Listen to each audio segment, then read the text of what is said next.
Ladies and gentlemen, we are truly living in unprecedented times. You see, ever since I created this channel, Magnus Carlsen has been the best chess player in the world.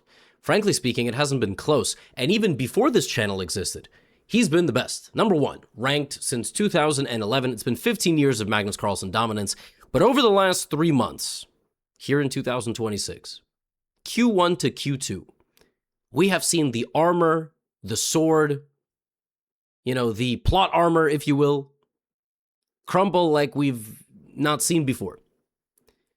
And we don't know why, but we are observing. Some of us are observing with fascination, some with despair. Haters are rejoicing. The other top players in the world are circling in like hyenas, that see a wounded apex animal in the savannah. And so today, I will be showing you a bunch of games from a tournament. For whatever reason, we have another world championship. I guarantee you've never heard of it. It's called the World Team Championship. We have a World Team Rapid and Blitz Championship. Those are two separate things. It happens every year for the last couple of years for some reason. And it was organized by, I think, an individual named Vadim Rosenstein. I don't know where this came from, but basically, it's a 6-on-6 format.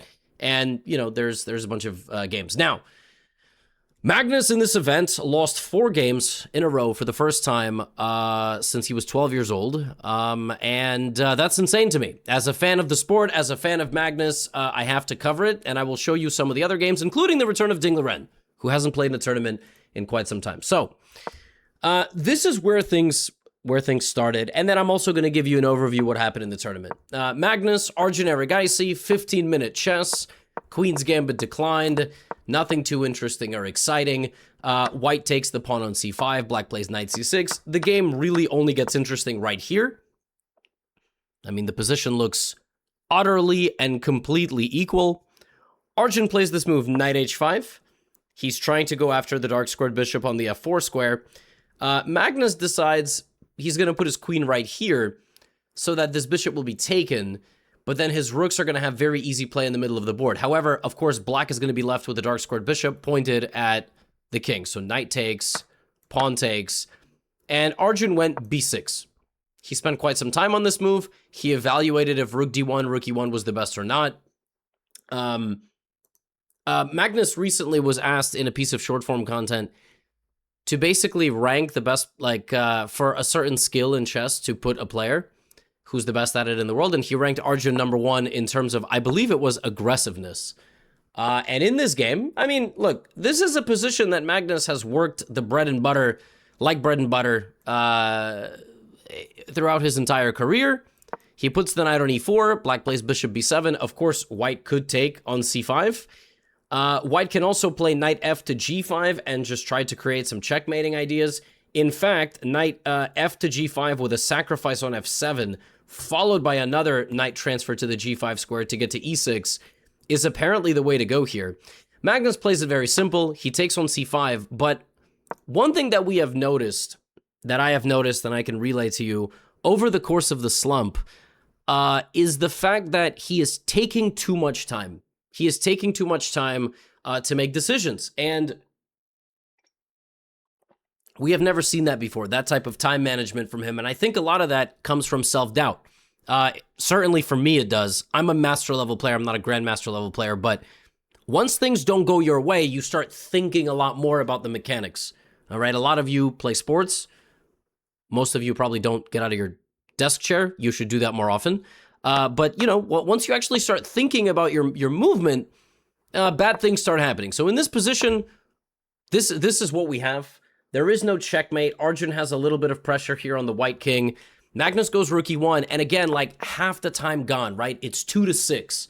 And this is something that we have seen consistently. Arjun playing more or less comfortably on the barrier of time that he has, and the move f3 here is a major weakening move, as it takes away a key retreating square from the knight. It weakens some dark squares as well. The king comes under fire, and all of a sudden after f3, Magnus has 147 on the clock. And the same thing happened in Norway chess. That skill of navigating the position when you're nervously lower on time, that if anything, is what's taking the biggest hit. So b5, right?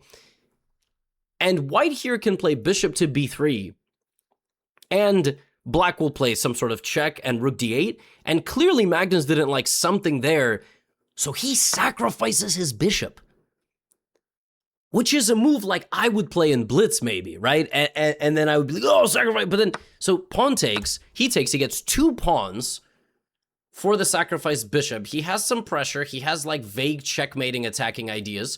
Arjun plays queen b6 check to slide the queen out of the way, and now rook f6.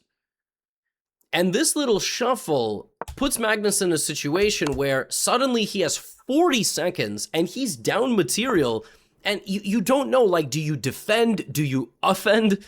Do you play offense, right? Like, he goes knight f7 check, Arjun plays king h7, navigating the waters very nicely. Here, Arjun slips up, he goes rook d8, which is not the best move. It allows this fork, but still, 20 seconds on the clock. This is not comfortable. This is a very scary position. With white, queen d1 is an inaccuracy. You have to go rook g1. You have to employ cocoon defense.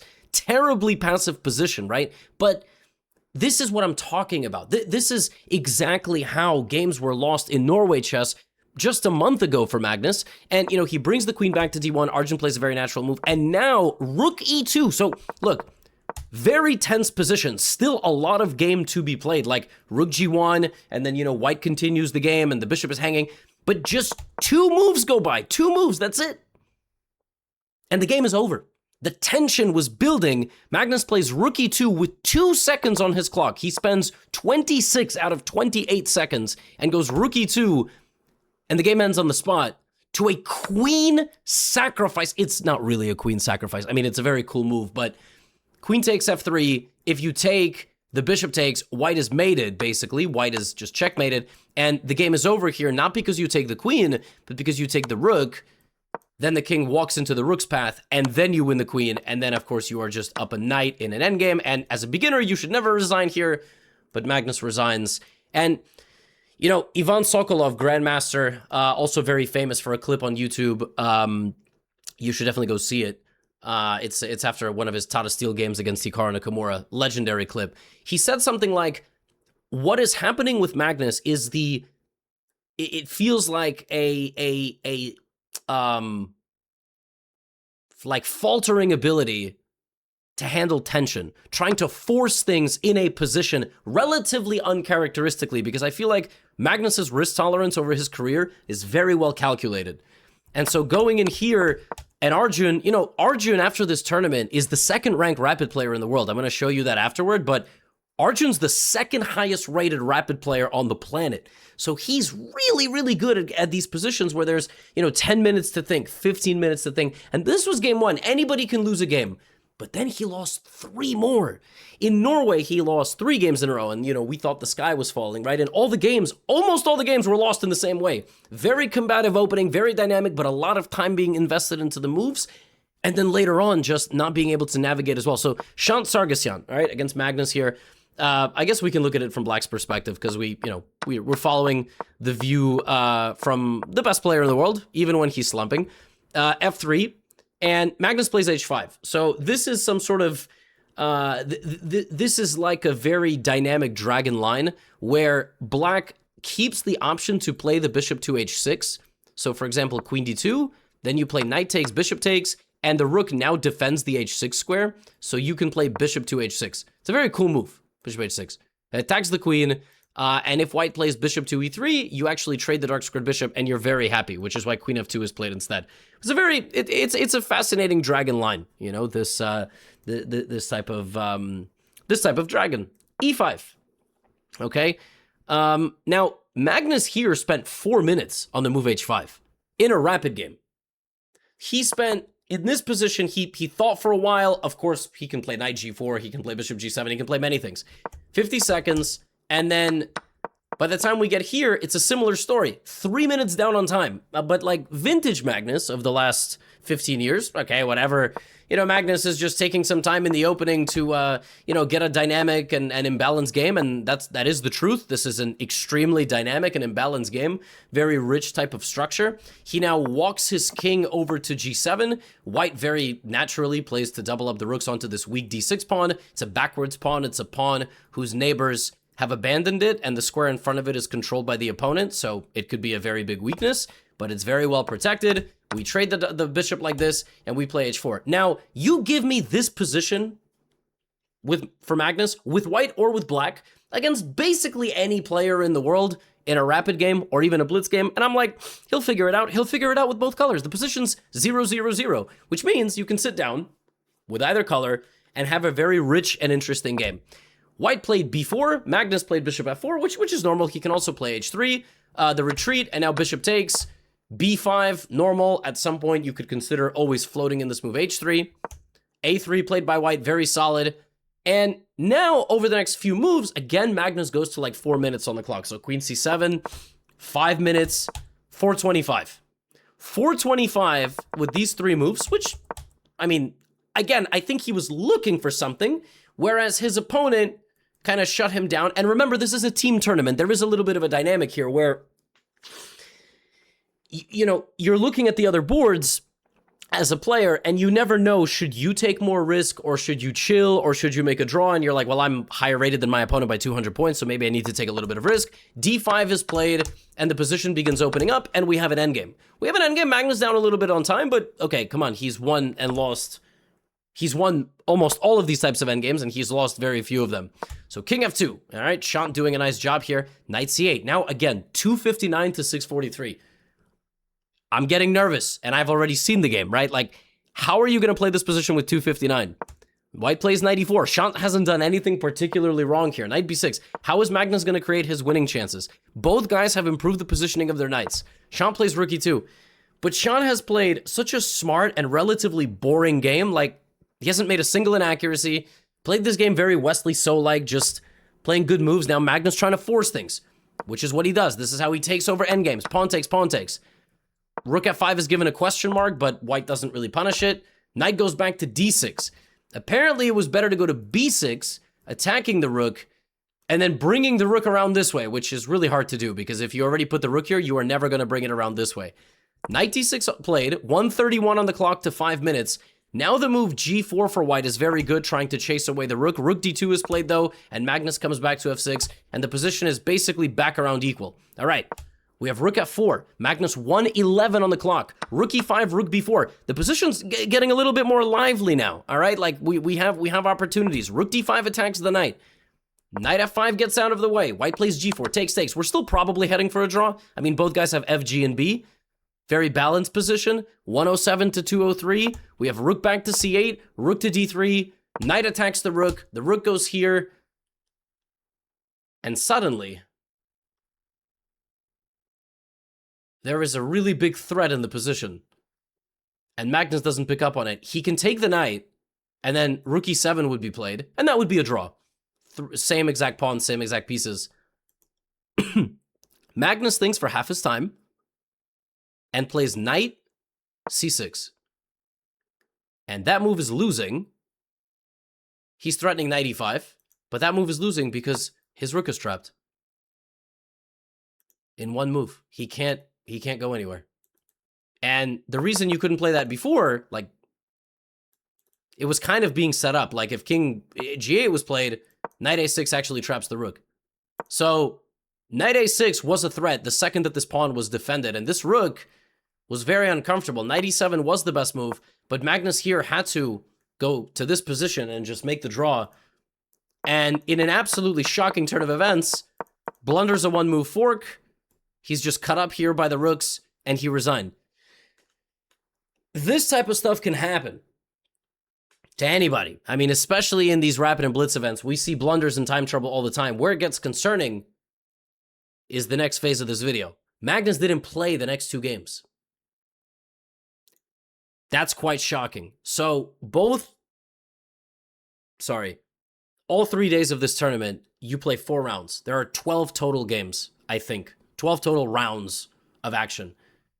This was round 5 and 6, and he didn't play 7 and 8.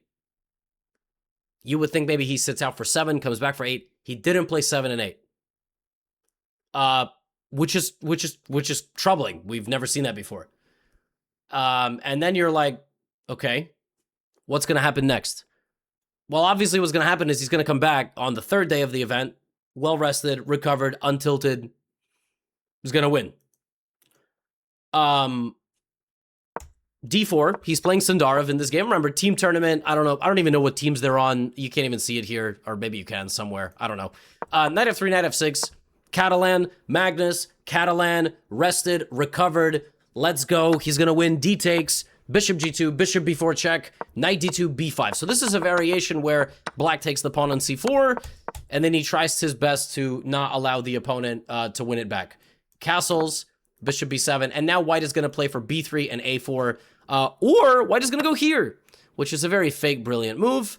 But the point is, you play queen a4, and then you're obviously going to win back material after knight c6 and knight e5. So you pressure the knight, which is pinned to 2 different pieces. The bishop is being hit. Javokhir plays knight to d5, and Magnus here can play knight takes c6, like this, and then black would play queen d7, and then Magnus would play bishop takes d5, pawn takes d5, queen b4, queen c6, and this would be the position, which is very equal, very normal game, you know, and then white can try to play b3, bishop f4, f3, king f2, rook e1, like, I don't know, white can try something, but the position's equal. Instead of that, Magnus goes queen b5, which he invests 3 minutes in, and queen b5 is, it looks like it's good, because you're threatening the bishop, but after this move a6, you have to get your own queen trapped. So you grab a bishop, you see your queen is trapped, then you get the knight and the other knight. So he sacrifices the queen for 3 pieces, which normally sacrificing a queen for 3 pieces is a very good investment in almost all positions. The problem is, in a position like this, which is extremely dynamic, there's not a lot of rigid structure, and the queen has a lot of help. That's the major thing. If the queen has a lot of assistance, pawns, pieces, the queen somehow gets more powerful than the 3 pieces, all right? And actually, in this position, it's not even 3 pieces. If you counted it, it's 2 of them. It's 2 pieces. You count like, wait, what? Well, it's gonna be 3 because he's gonna get the fork. That's kind of like... That's kind of the point, is that he probably thought he was going to pick up at least the rook, but it's not even 3, because what happened is he got the bishop, he got this, and he got this, and he captured 3 of them, but he had sacrificed the knight originally. So queen a4, he gave away a knight, but he never ended up getting the piece back. Now, I don't think he miscounted that.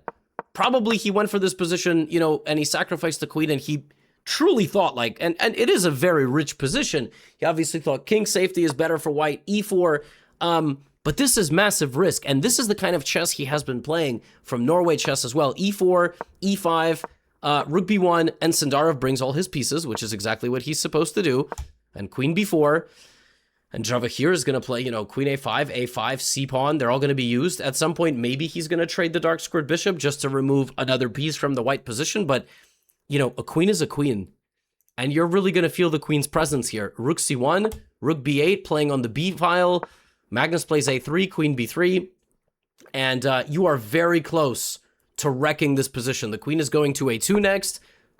c3, white's position completely falling apart because he'll end up having to give away both rooks for the queen and simply be in a losing position. By the way, 1 minute to 6 again.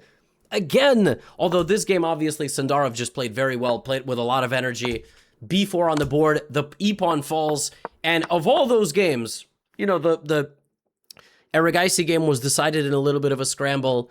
The Shant Sargsyan game was kind of a one-move blunder. This was an opening transformation of the position, which led to a middle game where Sindarov was just, you know, up a queen.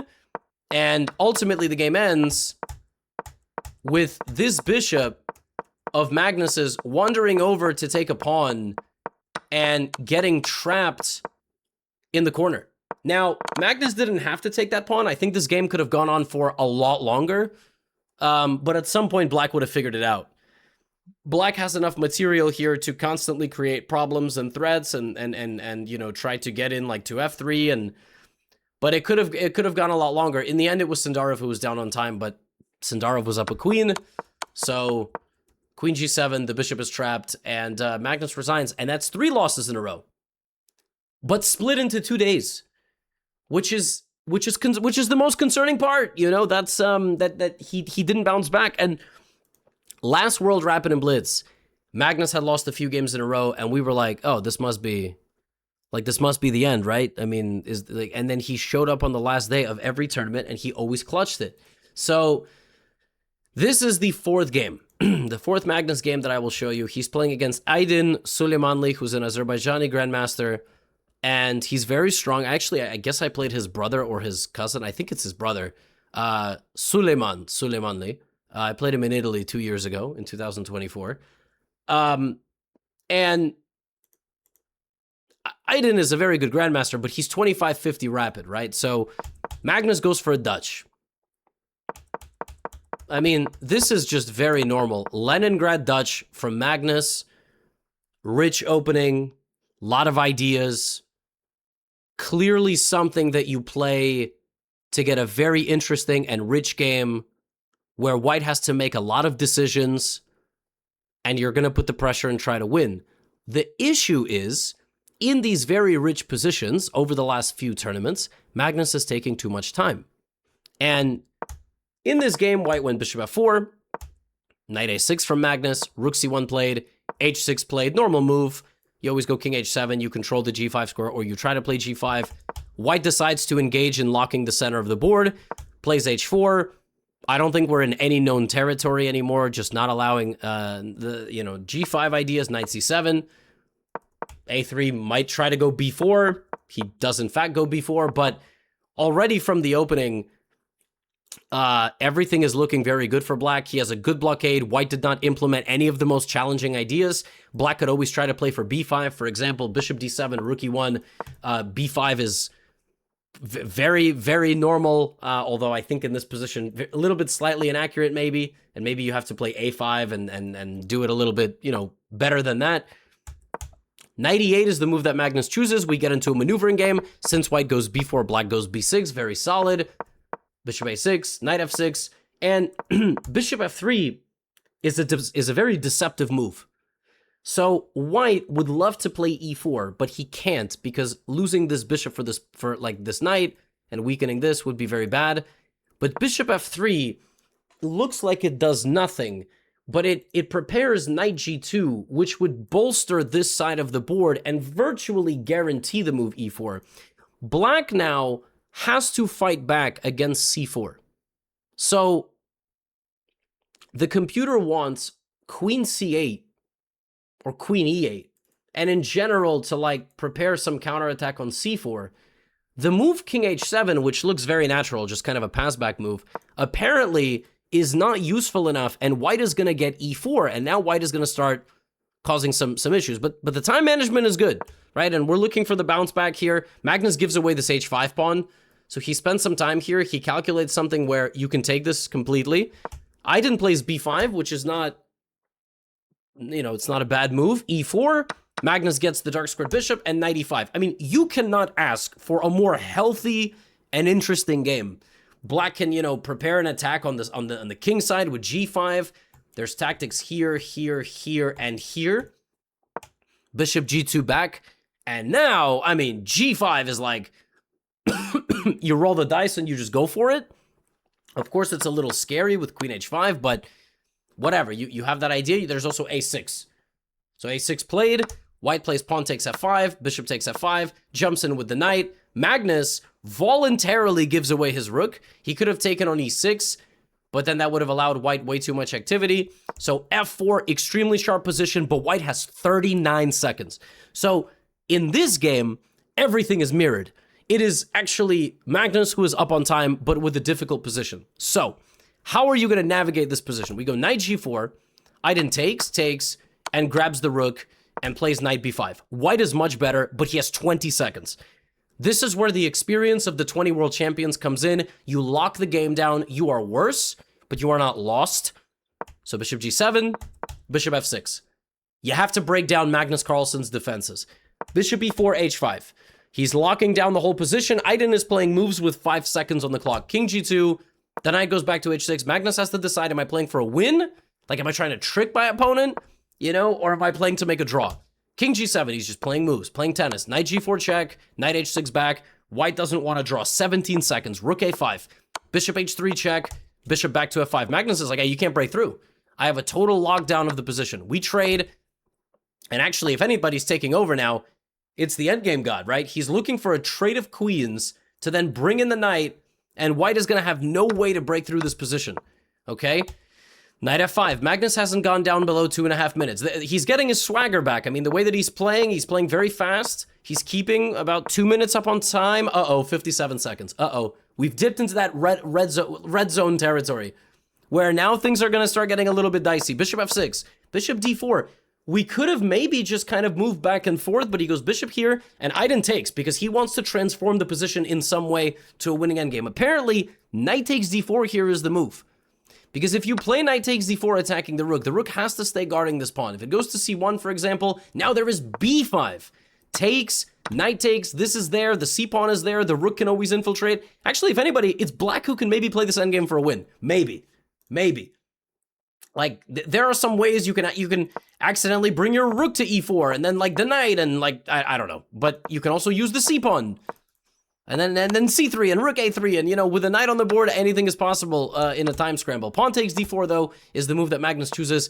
And now both guys are in a time scramble. Rook takes c4, rook b4, rook c2 check is apparently a mistake. Magnus needed to trade the rook and then bring the knight out like this and basically say, this is a draw. Because if king f2 defending the pawn, you can play e6, you can start bringing your king. I've seen Magnus swindle a whole lot less than this, you know? Rook a3, king d5, if the rook starts coming in, d3 is there, rook b6, d2 is there, suddenly this pawn's gonna fall, knight e3, there's tricks everywhere in the position. But Magnus goes here, and as we have seen, when time gets low, mistakes are starting to happen. And Aydin picks up the passed pawn, the knight has to skedaddle, but the rook is keeping everything protected, and ultimately, White is gonna get in here with his rooks, and defend his g-pawn, push the king back to the last rank of the board. Amazing sacrifice, h5, f5, the threat is f6, and the threat is rook e6, and you cannot stop both. And in this position, 70 moves into this battle, Magnus Carlsen resigned to Aydin Suleymanli, and for the first time since he was 12 years old, has lost 4 games in a row in a tournament. And just like yesterday, what was really concerning is he didn't play any other games. He didn't play any other games, and that's very unlike him. And right away, when you see that, you start thinking of, like, could something be physically wrong? Right? Because he's a sportsman, right? Like, he wants nothing more than to win. I mean, this is a man who for 15 years has shown us he hates losing. Maybe he's going to come back stronger in the Blitz. I mean, I really hope so. But yeah, I wouldn't say that it's being outplayed from start to finish, but certainly in that crunch time, low time situation, these younger players are, for the last 3 months, getting the better of him. Big picture, it's still, he's getting himself into very rich and combative positions instead of kind of killing the game against the young generation. But it hasn't worked the past few months. It hasn't worked either due to time management, maybe nervous system. It's not clear. I don't know. But we've never seen it. Never seen it before. And yeah, we will see what happens in the World Team Blitz Championship, which follows the World Rapid, the longest named tournament ever. There were some other games. I think Magnus's teammate was Fabiano Caruana, if I'm not mistaken, for one of these tournaments, for one of these events, I think. Maybe. Anyway, I just want to show you this game because, and then I'm going to show you who won the tournament and the top teams. This is Fabiano Caruana versus Mongolian Grandmaster Dambasuren. Batsuren Dambasuren. There is nothing to really write home about in this game. It was a very interesting English opening, turned into a mouse slip Catalan. Fabi was doing what a 2800 caliber player does. He was creating a very dynamic game. He pushed his kingside pawns for a same side attack. Knight d5 is just a beautiful move. You know, it doesn't look like a move that's possible, but you can't even take this because the bishop is going to get trapped. Fabi was just comprehensively outclassing his opponent. He could have played some other moves here, but, you know, he was playing on feel, and the feel was feeling. Rook e1, bishop went back to h6. Fabi played f6. He could have sacrificed as well. Built up a big advantage here. Rook e7 was crushing here to try to go pawn takes g7. He played queen g3 back first. Got a totally winning position. Bishop takes h6. Beautiful attacking game. Absolutely sealed these pieces out. Like, rook f6, just total domination. Rook g1, bishop h3, queen h6. Rook h6 was just mate. Like, if Fabi went rook takes h6 here, the game was over. The only way to defend yourself would have been to move the f-pawn, and then bishop f5 would have just been rook h7 next. Black could have went queen c7 and still lost because rook h7, and then this is mate. So Fabi has... It's M7. And I always say, when the evaluation is a BMW, it's really bad. He took queen h6, because this is mate in 1. Rook g8 was played. And Fabi in this position, in 2 seconds, sacrificed his queen for a checkmate and lost the game on the spot. Because he thought that after this, king h8 was forced and rook h6 was mate. And black can just go here. And this is not a transmission mistake. Fabi straight up resigned here. Which sucks, man. I mean, that is... And shout out to Dambasuren, because now he could be like, I beat Fabiano Caruana. Just don't look at the game. Fabi was playing an incredible game of chess, and if you've ever been inspired that it literally never gets better and you will always blunder, look no further than this. I mean, this is unbelievable. Dambasuren played this move with 1 second on the clock. That's why he has 11 seconds. He straight up almost lost on time. He's getting mated, and 2 moves later, the chess gods smile upon him. Yeah, wild. Now, the winners of the tournament and the best teams. There was a team of Chinese players who named themselves Dragon Chilling. I was wondering, I asked my wife, who is Chinese, like, is their name like a pun? Like chilling? I don't know. But no, apparently it's just Dragon Chilling. I guess Chinese dragon and chilling. And there were memes in the last World Championship that Ding played. Ding Chilling. Which... I don't understand the hyper obsession of the internet over Ding, but some people don't understand the hyper obsession I have with Magnus, or so they claim. So, you know, that's just sort of how it goes. And Ding is back. He has not played in a sanctioned tournament since the World Championship of 2024. So this was a very big story. And he was playing another Chinese grandmaster who was not on the same team, obviously. This was a cool game. Ding played, Queen's Gambit declined, and in this game, Black tried to defend the pawn early, and then jumped to d5 to hit the bishop. They traded like this, knight e5 from Ding. This game reminds me of pre-COVID Ding. Pre-COVID Ding, mid-2010s Ding, late 2010s Ding was a chess phenom. Phenom is definitely the right word. Like, he's no longer a phenom, he's just a very good player, but he's a little bit older now. He used to take your soul at the board. And, you know, he was kind of Wei Yi before Wei Yi. Just very dynamic player. Like, look how easy this, you know, just put the knight in the middle, put the queen, put the rook. At some point, just rip open the center of the board. And the game is over in 3 moves from here. It's +1. Game is over in 3 moves. Black plays pawn takes d5, which is a big mistake. Knight takes, queen takes. And just kaboom. Knight takes f7. Queen is hit. This is defended. Easy. 20 move game from Ding Liren. 99% accuracy. He's back. Now, not fully back. He went 6 out of 12. performed at a rating of 2640. He had a couple of losses early in the event, but then he locked it down, made a bunch of draws, and then won this last round. I don't think it's bad for returning to competition. Obviously not the most dominant performance, but it's also not, he didn't lose that many games. I think he lost 2 games in a row at some moment.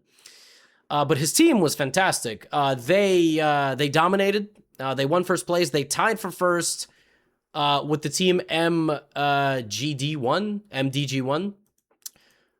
which was led by, I'm missing a game here, and I also have the ratings here for you. I wanted to show you, well, I showed you, I guess, Arjun Erigaisi beating Magnus Carlsen already. But I wanted to show you, I guess I'll show you this. Alireza Firouzja played for a team called Hexamind. I suppose that's a company. And Alireza Firouzja was doing Alireza Firouzja things. He played a classical Sicilian. This is move 11. Okay, the position is still kind of developing. It's getting underway. D5 attacks the middle of the board. The center closes. A closed center benefits the person that wants to start an attack against his opponent. And he will do that, all right? Raunak plays queen a6. And Alireza chucks the pawns on this side of the board. I mean, this was an insane decision to go take this pawn away. The center is locked. The queen has no way home. And Firouzja is just going to go absolutely ballistic here. He's going to start shutting down the side of the board, bringing his queen. How's he going to do it with no pawns, by the way? How's Alireza going to break down this position with no pawns? Queen d8. The queen is stuck. Incredible. Look at this. Queen's locked in. Rook b8, knight b5. And Alireza takes here. The queen is infiltrated. Comes back, a4 is hanging, b5 is there to be sacrificed. You can take with either piece because rook a1 is checkmate. Queen b4. Uh-oh. The final piece of the puzzle. Knight g6. Also knight d7, knight c5 is coming. Raunak plays king d2, tries to run away. The knight comes here, and the knight comes to e7. How dominant does your position have to be that you can squiggle around with your horse like a worm? And then you're going to make one more move, play d4, and that's going to be the end of the game. Raunak Sadhwani, his king humiliated. Look at this. Escapes its castled position to run through the field to safety. Ain't no safety when you're playing Alireza Firouzja. He's going to get to the king. Queen c2, queen e4, and rook d8. And in this position, Raunak resigned. Queen d4 is a threat. Doubling the rooks and playing rook d2 is a threat. All these pieces are just on the first rank of the board as the black pieces are swarming like hornets. And Firouzja with a dominant win. Firouzja ended with 8.5 out of 11 and a performance rating of 2,850. Firouzja is like a sleeper top 5 player in the world, and I feel like he doesn't even try. I mean, like, Alireza has been elite for so long, and especially in this format, in Rapid, he wins 7 games in this tournament. 1, 2, 3, 4, 5. Yeah, he won 7 games against Xu Zhangyu, Arkady Naiditch, Suleymanli, who just beat Magnus, Raunak Sadhwani, Zhao Jun, who just lost to Ding Liren, Dmitry Andreikin, and Vladislav Artemiev. Firouzja defeats 2 of the ultra-elite Russian grandmasters, who I don't know how elite they are still, but at least 5 years ago, when they were playing more actively, there was, they obviously were very elite, very accomplished. And the final standings were Dragon chilling the Chinese team against MGD1, the team of Nihal Sarin, Puranik, Vipranav. They had Haruka. They had a really, really strong team. They tied for first, and Dragon chilling won on a very peculiar tiebreak. Hexamind, I think, is the team of Firouzja. Am I right or wrong? Yes, Firouzja plays for Hexamind. Yes. They also had Levon Aronian, who did quite well. Hexamind had Anish Giri, who had a game in this tournament where he had mate on the board and then like made a draw, I think, which is very standard. I think Anish finished like 1 win, 1 loss, 9 draws. But Hexamind was very close at the top. What's really mind-blowing is that the team with Magnus on it finished 18th. Which is shocking. Which is not just an underperformance for Magnus. I mean, the whole team underperformed, I think. But yeah, clearly the other teams were there. Yeah, and now we will see what happens. But a shocking time, in the world of chess. We have the Esports World Cup coming up in 2 months. We will see if Magnus will retain his crown. And I don't know. I don't know what it is. I don't know. You start looking. You're like, is the young generation catching up? Is Father Time finally undefeated, and Magnus is going to start, dropping the level a little bit? And or is this a slump, a slump that we haven't seen? You don't know. Oh, fatherhood and being a dad and whatever. Like, we don't know. We don't know what's the reason. We don't know. We will just watch. I will watch with curiosity. I love the sport. So it's very interesting for me to see the youth just kind of like salivating at the prospect of the best chess player in the world no longer being the man you have to fear at these tournaments. And historically, every time that we start having these thoughts, Magnus shows up and then he wins again. I'm rooting for him, but I root for everybody. No, there's a couple players I don't root for at all. But I won't tell you who they are in this video. Yeah, that's all I have for you today. Get out of here.